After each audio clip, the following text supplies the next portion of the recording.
on observe un peu partout dans nos villes, d'abord des citoyens qui sont très demandeurs de cette ville verte. Quand on les interroge, c'est souvent la première demande qu'ils expriment avant la Smart City ou plein d'autres choses très, très tentantes, mais qui ne répondent pas forcément à leurs premiers besoins.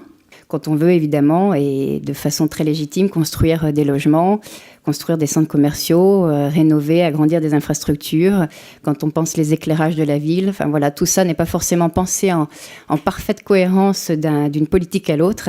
Et c'est certainement un des enjeux majeurs de la ville verte. Pour éviter de continuer cette artificialisation, qui est bien sûr la première cause d'érosion de la biodiversité, eh bien, commençons par remettre sur le marché une partie des 3 millions de logements vacants avant d'en construire des nouveaux. Rien n'est plus efficace que de penser la ville elle-même dans son infrastructure globale, dans son dessin avec la nature. Donc penser la nature comme un élément structurant de cet aménagement, ça serait évidemment la clé.